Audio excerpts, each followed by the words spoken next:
Mía, ¿está bien? El tema del día de hoy es ahorro, consumo, ahorro, inversión, ¿ya? Vamos a compartir a ver la pantalla de una vez para poder dar inicio a nuestra clase. A ver, un momento, jovencitos, un momento, por favor.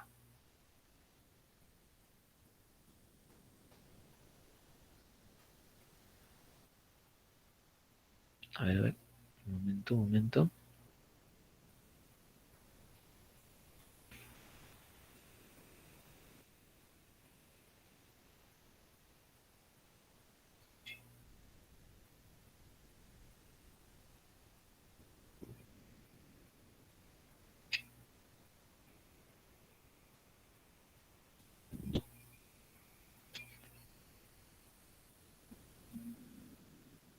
Bien, vamos a comenzar a ver.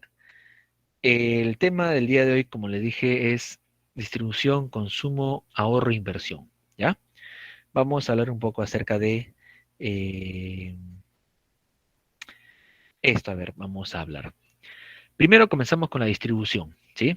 A ver, ¿qué era la distribución? La distribución en este caso es la tercera etapa del proceso económico, en la cual se va a realizar justamente la retribución a los factores productivos, ¿no? ¿Está bien? Entonces la distribución, ahí se genera la retribución a todos los factores productivos que han participado en ese proceso. Ahora, en este caso tenemos 5 factores productivos, ¿no? 5 factores productivos.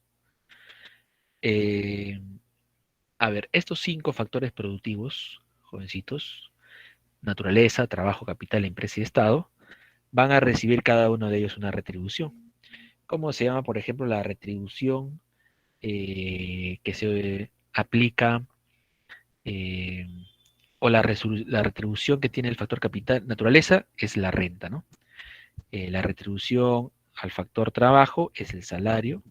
La retribución al factor capital es en este caso el interés. La retribución al factor empresa, estamos hablando de las utilidades. Y la retribución al factor estado, que son los tributos. Bien, entonces, ahora, eso viene a ser la retribución a cada uno de ellos, ¿no? No nos olvidemos que el factor empresa obtiene utilidades, obtiene ganancias o beneficios, que es lo mismo. Ahora, la forma como se va a retribuir a estos factores productivos podría generar mucha desigualdad o en un país desigualdad económica y social o podría generar poca desigualdad económica y social. ¿Por qué? Porque lógicamente, ¿no? La riqueza del país, los ingresos, se están, se estarían distribuyendo de forma, si se distribuyen lógicamente, ¿no? De forma muy desigual, eso va a generar que muchas personas, muchas familias, no tengan los suficientes ingresos o capacidad de compra para satisfacer sus necesidades básicas, ¿no? Mientras que otras familias sí tendrían. Entonces, por eso es que la forma como se distribuye o la forma como se retribuye a los factores productivos podría generar en este caso, ¿no? Podría generar mucha desigualdad o poca desigualdad. Bien, seguimos avanzando. A ver, seguimos avanzando. Vamos a explicar por acá la curva de Lorenz. La curva de Lorenz justamente nos indica la forma como se viene distribuyendo los ingresos, distribuyendo la riqueza en un país. ¿Está bien? Eso nos indica justamente la curva de Lorenz. Ahora, la curva de Lorenz, vamos a explicar de esta manera, ¿ya? Va a tomar en cuenta dos variables. Por un lado tenemos los ingresos, en el eje Y tenemos los ingresos y por el eje X tenemos la población. ¿Está bien? Entonces acá tenemos dos variables. Vamos a analizar entonces cómo se relacionan estas dos variables. En este caso, esta recta, ¿está bien? De color verde, viene a ser la línea de perfecta igualdad. Ojo, la línea de perfecta igualdad. Es decir, algún país que se encuentre sobre esta línea, ¿no? quiere decir que hay una completa igualdad en ese país. Hay igualdad al momento de distribuir la riqueza o distribuir en este caso los ingresos. A ver, ¿por qué se dice que habría completa igualdad? Porque esta recta nos indica lo siguiente, que al 20% de la población le corresponde el 20% de los ingresos. Al 40% de la población le corresponde el 40% de los ingresos, mira.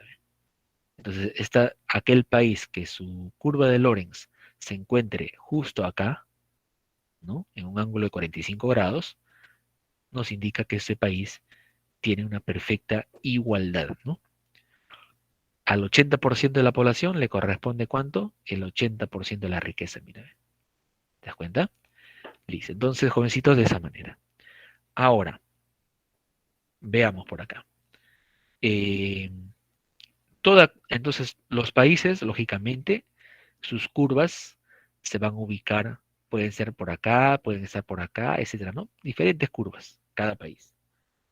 Ahora, las curvas que más se acercan a esta curva de acá, a la de igualdad perfecta o perfecta igualdad, van a tener mayor igualdad.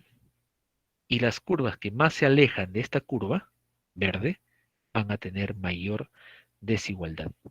¿Está bien? Mayor desigualdad. Bien, entonces, eh, bueno, el Perú ya sabemos dónde está, pues, ¿no? No está cerca a esta curva. La curva de Lorenz del Perú se encuentra bastante alejada, ¿sí? Porque en el Perú hay una gran desigualdad. Eh, entonces, digamos, a ver, un país X, su curva de Lorenz se encuentra acá. Esta línea de color, esta curva de color rojo, digamos, es la curva de Lorenz de ese país. ¿Qué nos está indicando esta curva? A ver, nos indica lo siguiente, mira, ve. Nos indica que, a ver, por acá ya, nos indica lo siguiente, jovencitos, que al 60% de la población, ¿cuánta riqueza le corresponde? A ver, veamos por acá. Al 60% le corresponde ¿cuánto? Cerca del 30, 25% de la riqueza, mira, ve. Ojo, mira, al 60% de la población le corresponde el 25% de la riqueza. Mientras que lo normal debería ser que al 25% le corresponde el 25%, ¿no? Pero no es así, mira, al 60% de la población le corresponde el 25% de la riqueza. Y al otro 40% de la población le corresponde el 75% de la riqueza. Pues. ¿Te das cuenta que no hay igualdad, sí o no? Hay desigualdad. ¿Qué más nos sigue indicando esta curva de ese país? Que al 80% de su población le corresponde, fíjate, el 45% de su riqueza. Al 80% de la población le corresponde el 45%. O sea, ¿qué quiere decir esto? Que al 20% restante de la población le corresponde el 55% de la riqueza. O sea, el 20% de la población concentra más del 50% de la riqueza. Entonces, ahí nos damos cuenta de que ese país tiene fuertes desigualdades, ¿no? Fuertes desigualdades. Bien, entonces la curva del país que más se aleje de la curva de perfecta igualdad va a tener mayor desigualdad. Y la curva que más se acerca a esta curva de perfecta igualdad va a tener menor desigualdad. ¿Está bien? Listo. Ahora, esta línea de acá, esta línea azul, ¿está bien? Esta de acá, representa la perfecta o la total desigualdad. ¿Sí? Esta de acá representa la total desigualdad. Bien, entonces mira, no te olvides, esta recta de acá representa la completa o total igualdad. Y la de acá representa la completa desigualdad. Entonces los países, la curva de Lorenz de los países va a estar justamente cambiando, ¿no? Dentro de este rango, ¿no? De la perfecta igualdad y la perfecta desigualdad. ¿Ya? Bien. Profesor, una consulta. ¿Sí te escuchas, señorita? Profesor, Sí, cuando se te escucho, te refiere escucho. al diagrama acerca de la desigualdad, es decir, que algunas personas son las más afectadas, es decir, algunas son más favorecidas y algunas no, o se refiere que ese dinero o la economía no alcanza para todos. No, se refiere en este caso que cómo se está distribuyendo, a ver, de la riqueza que tiene el país, de todos los ingresos que ha tenido el país, se está concentrando, cuando se dice desigualdad, decimos que de todos los ingresos que ha recibido el país, estos ingresos se están concentrando en, en pocas personas. O sea, no se está distribuyendo a todos por igual, sino que en este caso hay personas que están siendo favorecidas y que están recibiendo más, ¿no? Y otras personas que en este caso están recibiendo muy poquito. Entonces, Lorenz nos ayuda en este caso a entender la desigualdad que hay, ¿no? Es como, por ejemplo, yo tengo, digamos, digamos que tengo ya cuatro hijos, ya, cuatro hijos. Y en este caso yo tengo 100 soles para repartir entre los cuatro. Y yo digo, ya muy bien, entonces a uno de ellos le voy a dar 30 soles, al otro le doy 40, mira, y al otro le doy 30, y al otro le voy a dar en este caso, le doy 20 y al otro 10. Ahí, por ejemplo, hay una desigualdad, ¿no? Porque a uno de ellos le estoy dando 30, al otro 40, al otro le estoy dando 20, al otro 10, mira. Entonces, si en este caso, si yo quiero que sea igual, a los cuatro les podría dar, en este caso, la misma cantidad, ¿no? ¿Muy bien? Que sea de tal manera que sea equitativo. Entonces, pero si yo en este caso voy a empezar a dar a algunos más y a otros menos, entonces ahí está generando una desigualdad. Entonces, eso es lo que Lorenz nos está indicando, ¿no? La curva de Lorenz nos indica eh, de toda la riqueza que tiene el país, eh, cuántas personas, cuántas familias concentran el mayor porcentaje, ¿no? Y cuántas familias concentran en este caso un poco menor medida o menor porcentaje de la riqueza, ¿no? Ahora, hay países en la cual estas diferencias, eh, en este caso, ¿no? Eh, hay países en la cual tienen casi igualdad, ¿no? Al momento de distribuir sus riquezas. Por ejemplo, esos países, ¿quiénes son? Noruega, Suiza, ¿no? Finlandia, Singapur, ¿no? Son países en la cual hay muy poca desigualdad, ¿no? Económica. Pero en los países de América Latina, Chile, el Perú, Bolivia, Ecuador, Colombia, ¿no? Brasil, lógicamente hay una fuerte desigualdad económica, ¿no? Tenemos familias, personas que tienen pero en abundancia, ¿no? Hasta que creo que su vida no les va a alcanzar para gastar todo lo que tienen. Y en este caso tenemos familias que a las justas tienen para el día a día, ¿no? Entonces, a eso se refiere, ¿no? ¿Ya? A eso se refiere con la curva de Lorenz. Bien, vamos a seguir explicando, jóvenes. Ahora, acá aparece un coeficiente importante, ¿sí? El coeficiente de Gini. El coeficiente de Gini nos ayuda a calcular justamente cuán desigual es un país y cuán igual es un país, ¿no? Cuánta igualdad hay y cuánta desigualdad. ¿Cómo se calcula el coeficiente de Gini? Es, en este caso, eh, mírame, si la curva de Lorenz se encuentra por acá de un país, toda esa superficie tiene un área determinada y toda esa superficie de acá tiene otra área determinada. ¿Está bien? Entonces, Gini, ¿cómo se calcula? A sobre A más B. De esa manera se calcula Gini, ¿no? A sobre A más B. ¿Ya? Bien. Entonces, ahora sí pasamos por acá. A ver, a ver. Entonces, jovencitos, aquel país que tiene una completa igualdad, o sea, aquel país cuya curva de Lorenz se encuentra acá, sobre esa curva verde, que era la de completa igualdad, el coeficiente de Gini va a ser igual a cero, va a ser cero. Entonces, un país que tiene completa igualdad, el coeficiente de Gini es cero. ¿Está bien? Listo. Ahora, pero aquel país con completa desigualdad, ¿sí? Con completa desigualdad, o sea, que la curva de Lorenz se encuentre por acá, en la curva azul, ¿sí? El coeficiente de Gini va a salir 1, 1.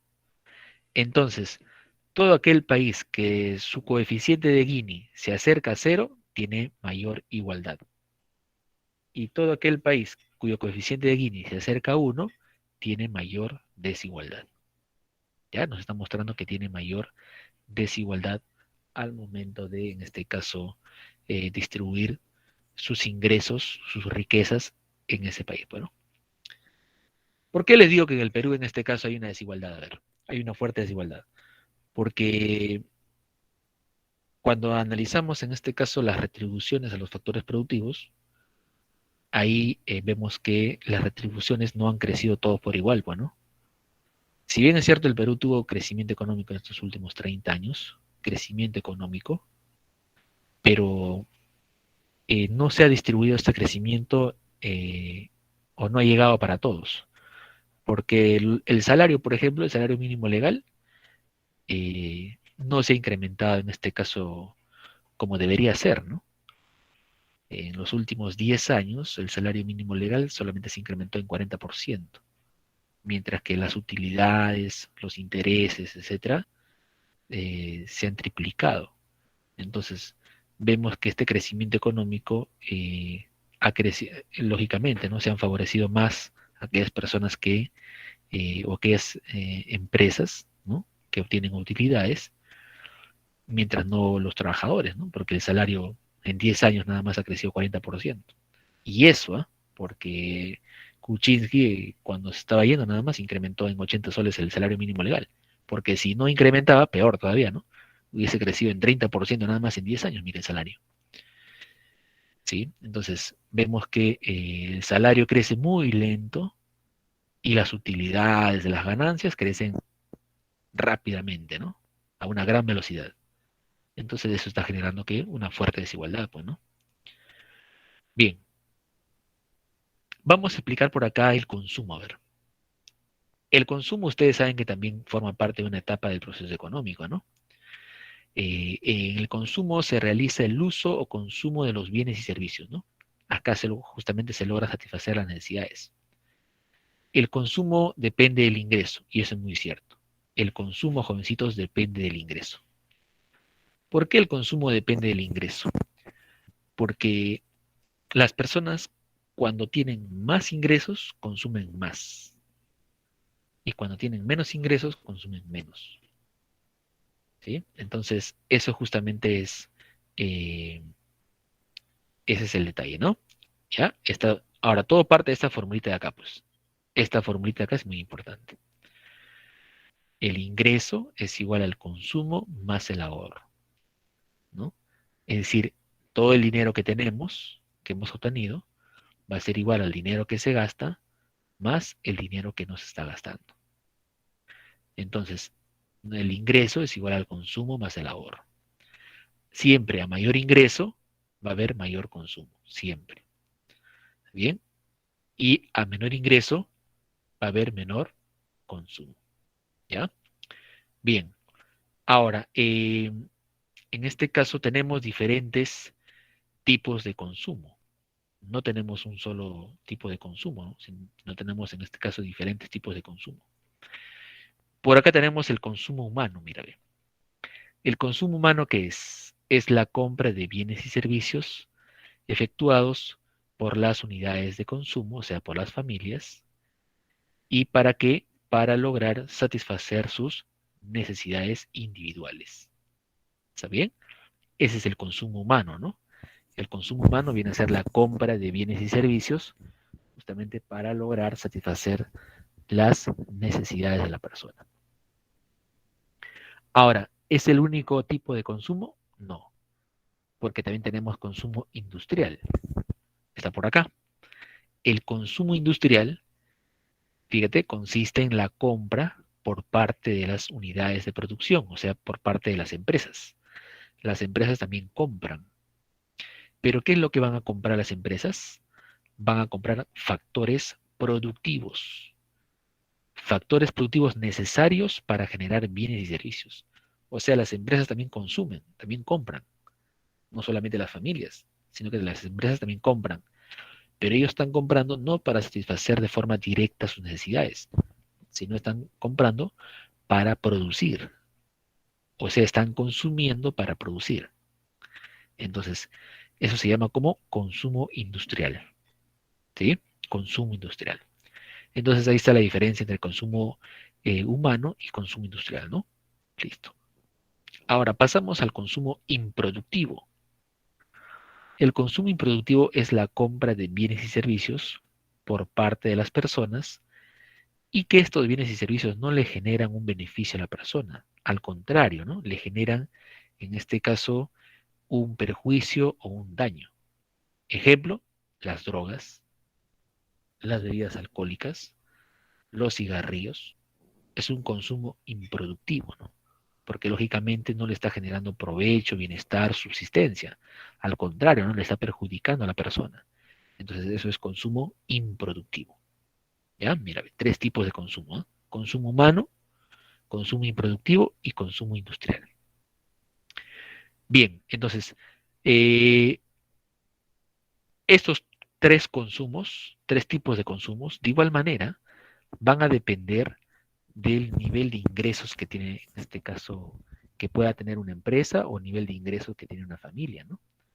Ejemplo, a ver, si una familia en este caso tiene pocos ingresos, lógicamente va a tener poco consumo, ¿no? Va a comprar poca cantidad de bienes y servicios para satisfacer sus necesidades. De igual manera va a tener eh, poco dinero para destinar al consumo industrial, ¿no? ¿Está bien? Ya no va a comprar quizás en este caso las bebidas alcohólicas que antes compraba porque no le alcanza.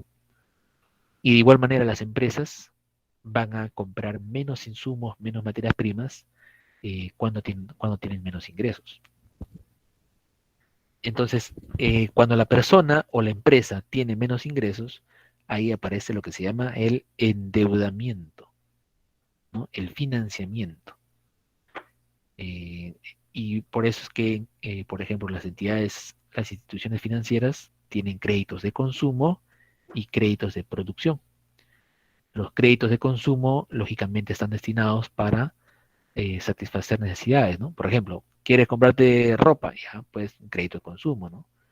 Si pides prestado al banco para comprarte o para pagar el examen de admisión, crédito de consumo. Si pides prestado al banco, ¿no? Para comprarte un auto, para quizás para el transporte privado, para que vayas a tu trabajo, a tus clases, consumo, en este caso, crédito de consumo, ¿no? Pero si vas a, en este caso, prestarte dinero para poner una bodega, una ferretería, etcétera, crédito de producción, bien, o crédito comercial. Bien, entonces, de esa manera. Indistintamente, jovencitos, indistintamente de qué tipo de consumo sea, siempre el consumo depende del ingreso, ¿ya? Depende del ingreso, depende de las cantidades que ingresan, ¿no? Bien, seguimos avanzando, a ver por acá.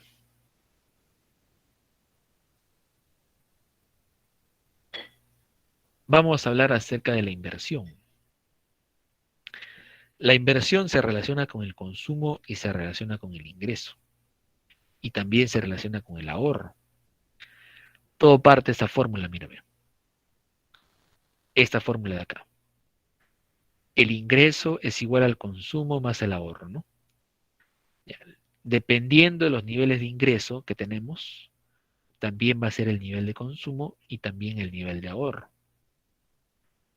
Ahora, cuando tenemos más ingresos, va a haber más consumo, pero también puede haber más ahorro. O sea, se puede ahorrar más. Ahora, ¿pero qué es la inversión? La inversión es utilizar este ahorro para realizar una actividad productiva, una nueva actividad productiva. A ver, vamos a revisar por acá. La inversión, ¿qué es? Bueno, también es la quinta etapa del proceso económico. ¿Está bien? Es una etapa puente, dice, entre el consumo y la producción. Y la inversión es el uso del ahorro para realizar una nueva producción. Mira, esa es la inversión. Es el uso del ahorro para realizar una nueva producción. Es decir, lo que hemos ahorrado, vamos a poder en este caso, utilizarlo. ¿Para qué?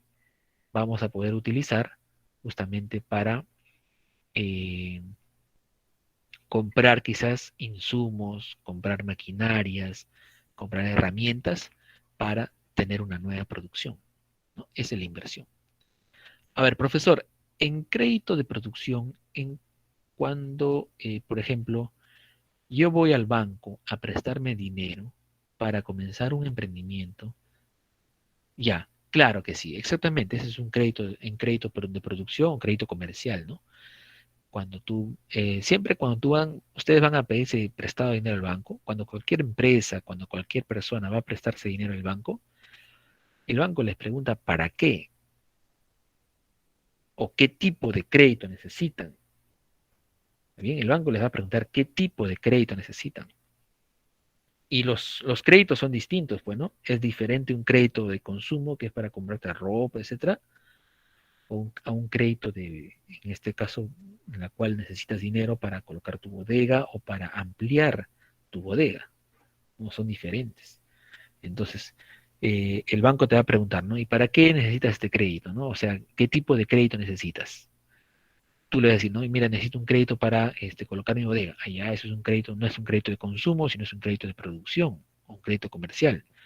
Entonces, el banco también te va a pedir una serie de documentos, ¿no? Porque el banco no te va a prestar así nada más. Porque cobran diferentes tasas, ¿no? Es diferente una tasa para un crédito de consumo y es diferente la tasa para un crédito comercial, un crédito de producción, porque tienen diferente riesgo. Y como tienen diferente riesgo, por eso el banco cobra tasas diferentes también, ¿no? Son diferentes créditos. Pero el banco tiene que, en este caso, tener la certeza de que ese dinero verdaderamente es un crédito, está dirigido para qué, para incrementar la capacidad productiva o para colocar una empresa, ¿no? Y para eso el banco te va a pedir una serie de documentos, ¿no? ¿Está bien? El nombre de tu empresa, el RUC, ¿no? ¿Sí? El banco justamente te va a pedir esos documentos. Por eso al banco no se le puede engañar, ¿no? De esa manera. Aunque cobran una tasa de interés, sí, en ambos créditos el banco va a cobrar una tasa de interés, pues, ¿no? Siempre el banco cobra tasa de interés. ¿Sí? Lógicamente que va a ser mayor en los créditos de consumo, por eso es que las tarjetas de crédito, por ejemplo, pagan una elevada tasa de interés, ¿no? Porque es un crédito de consumo, pues, ¿no? Lo que son las tarjetas de crédito, ¿sí? Bien, pero los créditos de producción sí pagan menor tasa porque hay menor riesgo, pero igual pagan una tasa, igual el banco cobra una tasa, ¿sí? Bien, jovencitos. Entonces, la inversión en este caso viene a ser el uso del ahorro para realizar una nueva producción. Es decir, la inversión nos permite incrementar el capital, pues, ¿no?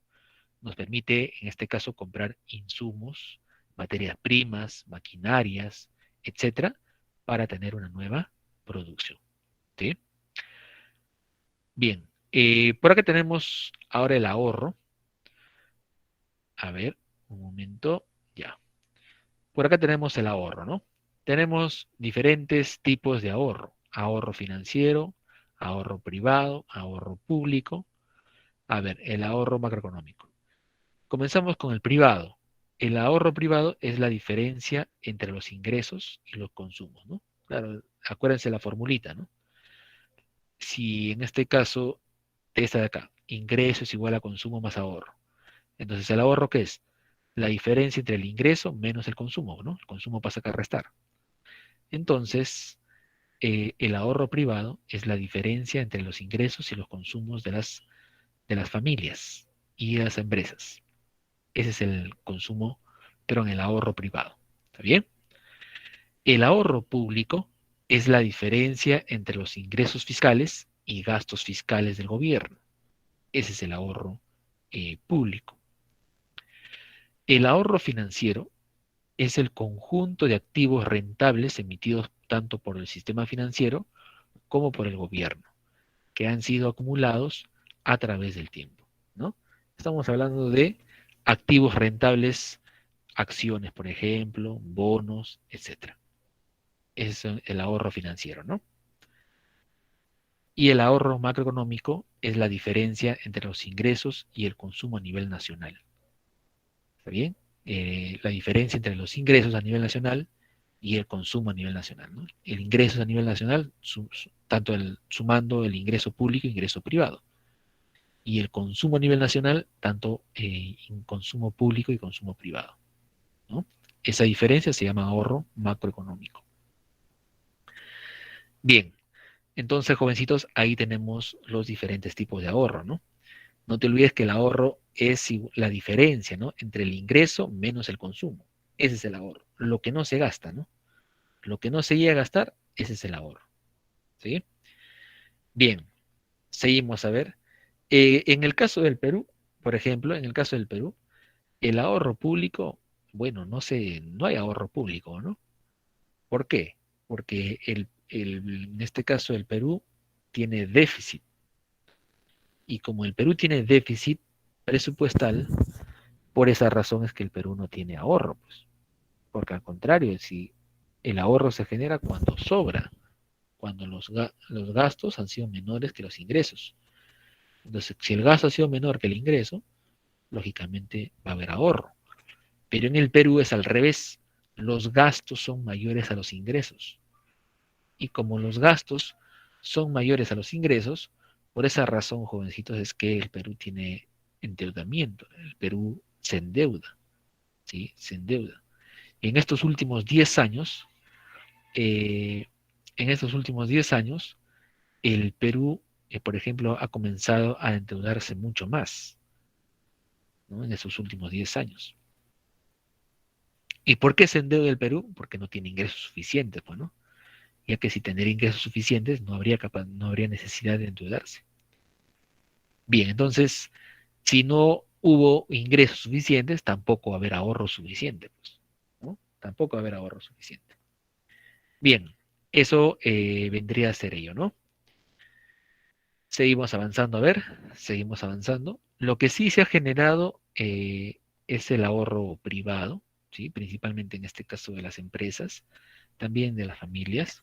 ¿Sí? El ahorro privado sí hay, el ahorro público sí acá no tenemos tanto, por eso es que el Estado se endeuda. ¿Qué más? El ahorro financiero, eso también existe, pues, ¿no? Bien, sí, sí, también existe. Y el ahorro macroeconómico, bueno, eso también existe, ¿no? ¿Está bien? Debido a que existe el ahorro privado, también esto está generando ahorro macroeconómico.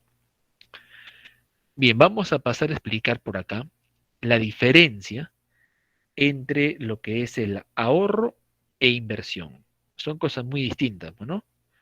Hemos mencionado que el ahorro que era, el ahorro, perdón, la inversión que era la utilización del ahorro, ¿no?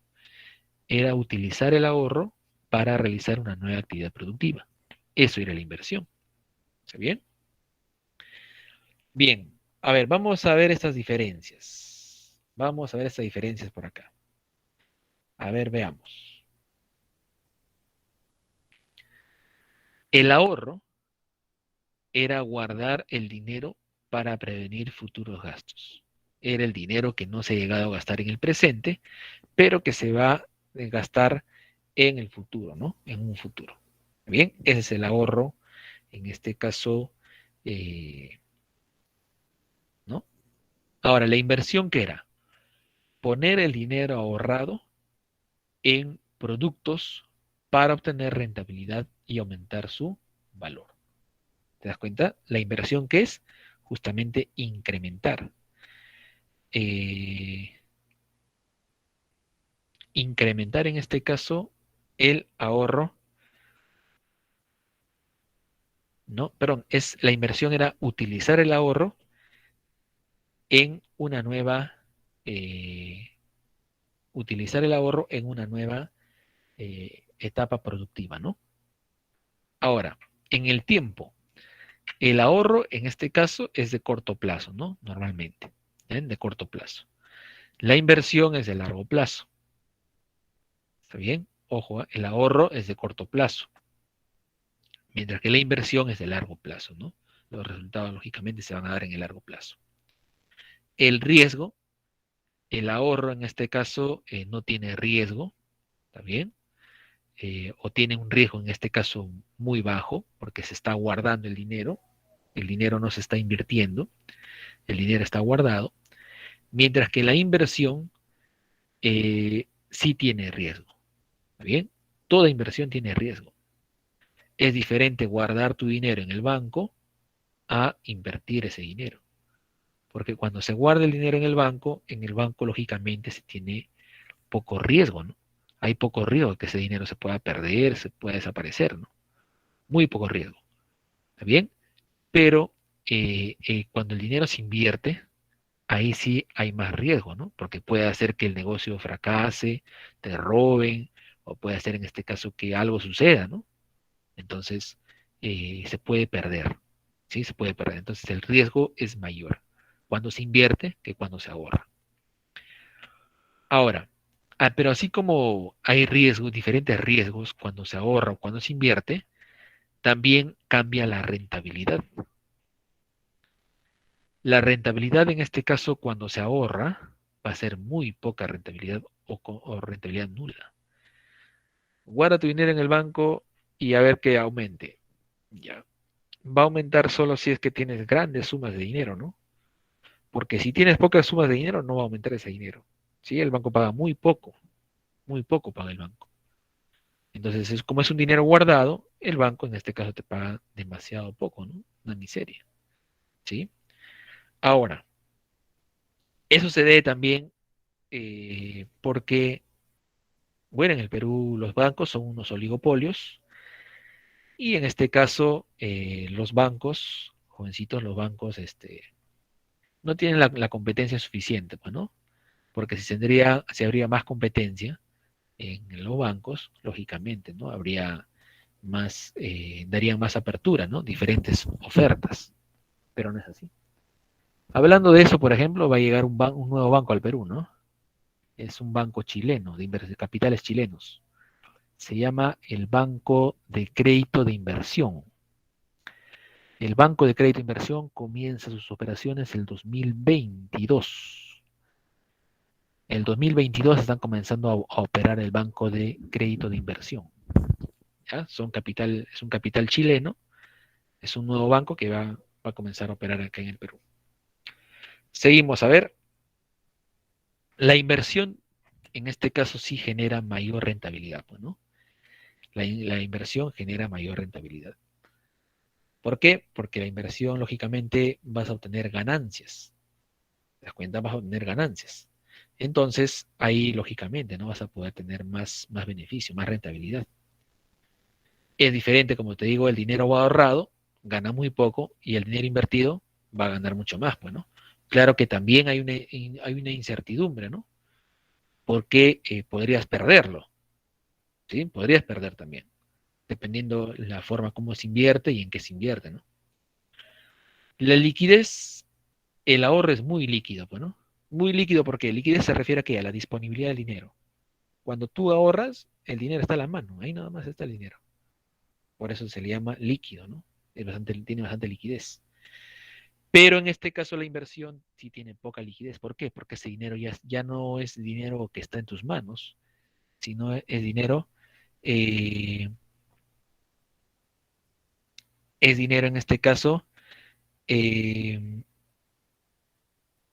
que en este caso ya está convertido en insumos, es dinero que ya está convertido en materias primas, eh, es dinero que ya está convertido en, por ejemplo, jovencitos, eh, como le digo, ¿no? Ya está convertido en capital, en bienes de capital, ¿sí? Listo. Seguimos a ver. Bien, acá les quería explicar la ley de Engel.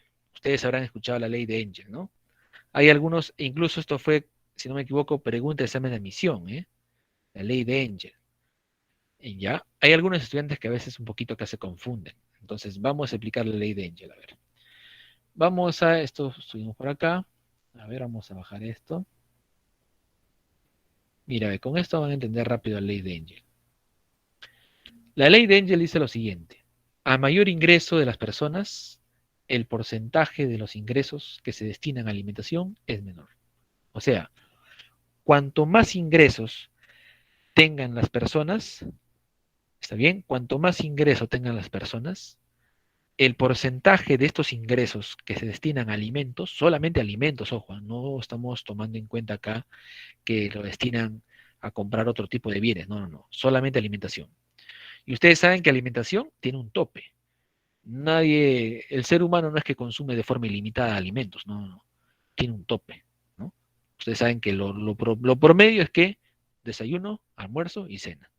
Ahí puede variar, ¿no? Puede ser un desayuno un poco más caro, un poco más barato, ¿no? Puede ser un desayuno que tiene un montón de cositas ahí, ¿no? Algunos detalles, eso hace que sea más cara, pero tiene un tope también. Nadie consume un desayuno, en este caso, de forma ilimitada, ¿no? Entonces tiene un tope, porque lógicamente, ¿no? El alimento tiene un tope para... eh, eh, el cuerpo acepta una cantidad determinada de alimento, nada más. Bien, entonces, la ley de Engel nos está diciendo que a mayor ingreso de la persona, o sea, cuando la persona tiene más dinero, ¿está bien? Más dinero, el porcentaje de estos ingresos que se destinan a alimentación es menor, se hace menos. Vamos con un ejemplo, a ver. Tenemos acá a Pepito, que gana 1.000 soles, ¿está bien? Gana 1.000 soles en acá, a ver, 1.000 soles. Y de estos 1.000 soles, ¿cuánto gasta en comida? 600 soles. Ya, mira, él gasta 600 soles en comida al mes. María gana 5.000 soles. ¿Está bien? Mira, María gana 5.000 soles. Y de estos ingresos, ¿cuánto gasta en comida al mes? Gasta 1.000 soles. Como en este caso tiene más dinero que Pepito, lógicamente va a destinar más dinero a comida, pues, ¿no? ¿Está bien? Pero tiene un tope porque el cuerpo acepta un límite de alimentación, ¿no? Acepta un tope, hay un máximo. Entonces, ahora, este dinero que Pepito gasta en comida, ¿qué porcentaje representa de sus ingresos? Representa el 60%, mira, ve, el 60% de sus ingresos. Ahora, lo que María destina a comida es 1.000 soles. ¿Y 1.000 soles qué porcentaje de 5.000 representa? El 20%. Entonces nos damos cuenta que a mayor ingreso, a mayor ingreso, el porcentaje que se destina en este caso al gasto de comida de esos ingresos es menor, 20%. Pero cuando los ingresos son menores, ¿sí? Cuando los ingresos son menores, el porcentaje que se destina a alimentación de estos ingresos es mayor. ¿Te das cuenta? Es mayor. Muy bien, joven. Entonces, de esa manera, ¿ya? Se explica la ley de Engel. Bien, ¿tienen algunas preguntas, jovencitos, hasta acá? A ver, ¿tienen alguna duda? Profesor, una A ver, consulta. jóvenes. Muy bien, señorita, te escucho. Profesor, en una parte que mencionó sobre el ahorro y el tiempo que es a menor plazo, en esa parte, profesor, no lo llegué a entender. Por favor, daría a conocer un ejemplo. Ya. A ver, vamos a dónde está esto. Está acá. Ya, el ahorro es a corto plazo, ¿no? Por ejemplo, todos los meses las personas obtienen ingresos, un salario, por ejemplo, y todos los meses ellos ahorran. O sea, este ahorro se va incrementando en el corto plazo, ¿no? En el corto plazo se puede ver su variación, ¿no? ¿Está bien? De un mes a otro se puede ver la variación del ahorro. Pero en este caso, pero la inversión no se puede ver tanto la variación en el corto plazo. La inversión mayormente se ve en el largo plazo, ¿no? Pero en largo plazo, ahora acá, ¿cuánto tiempo está considerando el largo plazo? Acá lo consideramos un año, ¿sí? Acá se está considerando un año, porque cuando se trata de créditos, por ejemplo, son 5 años, y ahí, imagínate, ¿no? Ahí sí ya sería excesivo, ¿sí? Acá se considera un año nada más. Entonces, eh, las inversiones, por lo general, tienden a variar grandemente, ¿no? De un año para otro, ¿no? De un año para otro. Por ejemplo, tú todos los meses no creo que te dedicas a diferentes rubros, ¿no? Este año, digamos, voy a dedicarme a ferretería, listo, ya, y te dedicas a ferretería, ¿no? Y para el siguiente año, quizás este año te fue mal, entonces para el siguiente año, y no vas a cambiar de un mes para otro de rubro, ¿no? Sino que para el siguiente año dices, ya, voy a, en este caso ahora voy a invertir en ropas, voy a vender ropas. ¿Te das cuenta? Entonces, estas inversiones cambian de un año para otro, ¿no? No cambian así de pronto de un mes para otro, ¿sí? Entonces, por eso la inversión es principalmente de un año a otro año, por eso se le llama ahí largo plazo, mientras que el ahorro cambia de un mes para otro rápidamente, ¿no? ¿Sí? Por eso se le llama corto plazo, ¿ya? Bien, vamos a pasar Ahí entiendo, rápidamente. profesor. Entonces, el ahorro se podría Ajá. tener ganancia, en cambio, la inversión, como dice, dependería en un año.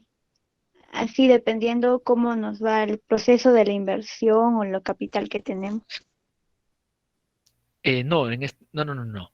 Acá no nos referimos a la ganancia, sino nos referimos a la variación, ¿no? El ahorro en el corto plazo cambia. En cambio, la inversión en el corto plazo no cambia, ¿no? La inversión cambiaría en el largo plazo, un tiempo mayor, un año. Por ejemplo, ¿no? De un mes para otro puedes tener más ahorro, menos ahorro. Pero la inversión para que cambie de un momento, de un mes para otro, si tú inviertes en construcción o en ferretería, muy bien, este año inviertes en ferretería, pero para que cambies a otro rubro, digamos, para que inviertas en otro rubro, no, de un mes para otro no se cambian, ¿no? Sino que en este caso de un año a otro año puedes cambiar ahí, en este caso del rubro, ¿no? ¿Ya? A eso se refiere, a la variabilidad, Sí, a la profesor, variación. gracias. Ajá, ¿ya? Muy bien. No se refiere a la rentabilidad, sino a la variación. Bien, a ver, vamos a ingresar por acá al Classroom.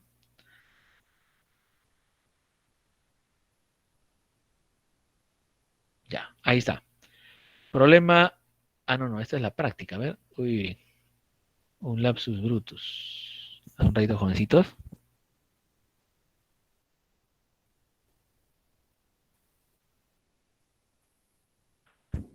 Sí voy a colocar la guía, ¿ya? Ahí me he equivocado. He colocado ahí la práctica.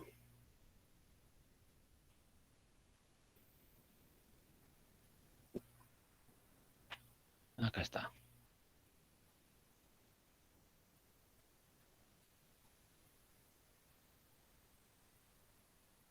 Listo. Ahora sí, ingresamos a la guía. Esta de acá. La otra voy a cambiar, ¿ya? Voy a colocar ahí práctica después. A ver, listo, a ver. Dice número uno, dice, a ver por acá. Si el objetivo de la política económica del gobierno es la reactivación de la economía del país, entonces será necesario, a ver, para reactivar la economía, ¿qué será necesario? ¿Incrementar qué? Incrementar la inversión, ¿sí o no? Claro, incrementar La la D, inversión, o profesor. sea, Sí, tener profesor. mayor inversión. Muy bien, la D, ¿no? Exactamente, la D. Ya que cuando se tiene más inversión, se va a poder producir más, va a haber más producción, va a haber más trabajo, ¿no? Más empleo y eso justamente genera también que se incremente el consumo, ¿sí? Muy bien, entonces sería uno, dedo. Dos, si el ahorro es igual a la inversión, entonces, acá hay que guiarnos de la formulita. Ingreso es igual a consumo más ahorro. Entonces dice, si el ahorro es igual a la inversión, entonces, ¿cuál será la nueva fórmula? A ver. Siempre el ingreso, a ver, veamos, ¿cuál será la nueva fórmula? A ver, eh, ya. A ver, D no puede ser, C tampoco, ¿está bien?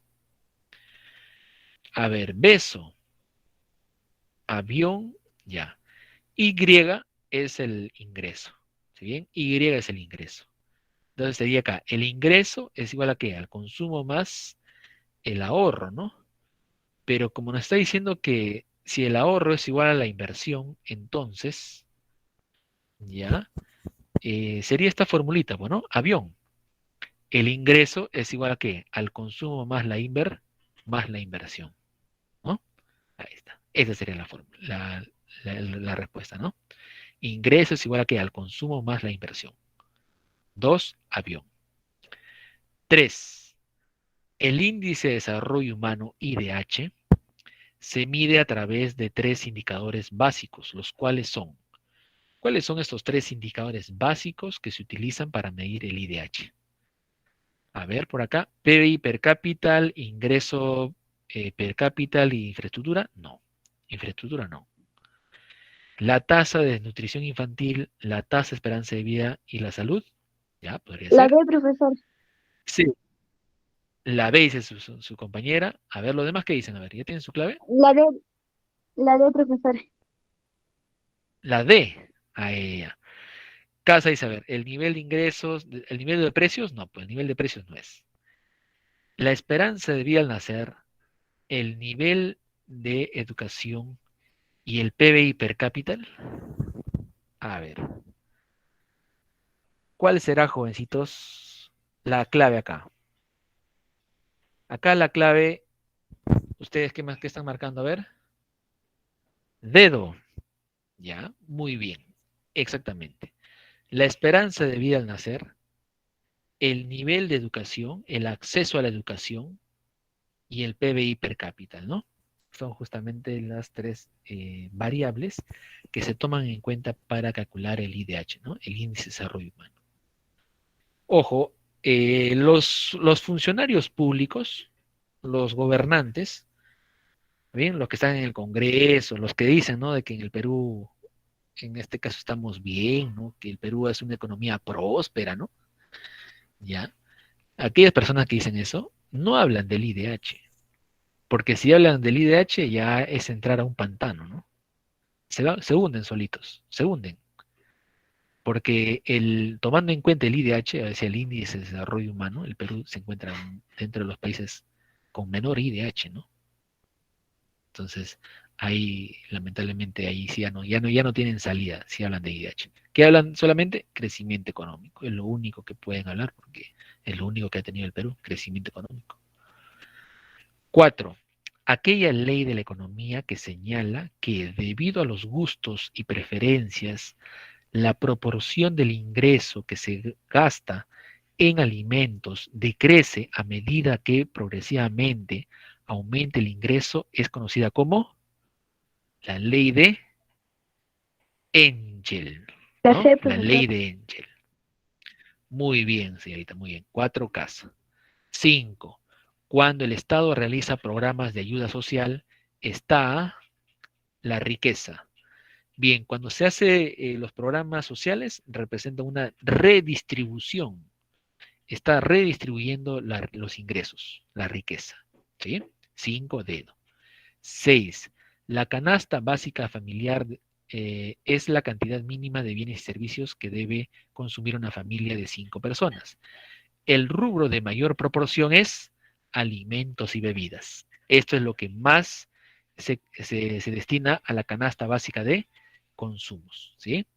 7, actualmente en el capitalismo el nivel de los ingresos depende fundamentalmente de, ¿ya? El nivel de los ingresos, ¿de qué depende fundamentalmente actualmente, a ver, en el sistema capitalista? ¿De los sindicatos? No. ¿De los costos de producción? Tampoco. ¿De la La discriminación? D, No. profesor. De la D, ¿no? De la productividad, ¿no? De la productividad. Lo que se habla del término competitividad, dice, ¿no? 8, la tesis del centro-periferia corresponde con la visión de subdesarrollo latinoamericano planteado por los defensores de la teoría de la dependencia, ¿no? Esto es lo que se le llama, jovencitos, la división internacional del trabajo. ¿Qué es la división internacional del trabajo? Allá, los países subdesarrollados, ¿en qué son buenos? Exportando materias primas, entonces que se dediquen a exportar materias primas. ¿Y los países desarrollados en qué son buenos? Desarrollando tecnología y ciencia. Allá entonces que se dedican al desarrollo de ciencia y tecnología. Esa es una división internacional del trabajo. del trabajo y eso genera dependencia, ¿no? Genera dependencia. 9. El crecimiento económico en el país está asociado ¿a qué está asociado, jovencitos, el crecimiento económico? Al PBI, ¿no? Al Lo incremento del sé. PBI. Muy bien, 9 casa y 10. En cuanto al coeficiente de Gini, la cifra del 0 representa, a La ver, D. la, la D, ¿no? La perfecta igualdad. Muy bien, jóvenes, 10 sería dedo. Bien, jovencitos, ahí nos vamos a quedar con el curso de economía. Quiero saber si tienen algunas preguntas. A ver, ¿tienen algunas preguntas, jóvenes? ¿Algunas preguntas, algunas dudas? ¿Todo bien, jovencitos? A ver, me confirman, por favor. ¿Todo bien, no? Bien, listo, jovencitos. Entonces vamos a culminar con nuestra clase de economía. Nos vemos la siguiente clase. Cuídense mucho, jovencitos, sigan estudiando y nos vemos la siguiente clase. Gracias a ustedes, jovencitos. Gracias a ustedes. Nos vemos. Cuídense mucho, jovencitos. Cuídense mucho. Gracias, gracias. Gracias, Hasta luego, Miss. profesor. Cuídense mucho. Cuídese. Éxito. Gracias, señorita. Gracias. Cuídate también mucho. Gracias, jovencitos. Gracias, profesor. Nos Gracias, Miss. vemos. Gracias, Cuídense. Miss. Y chicos, pasamos a la siguiente sala para su último examen semanal. Pasamos todos a la siguiente sala. Gracias.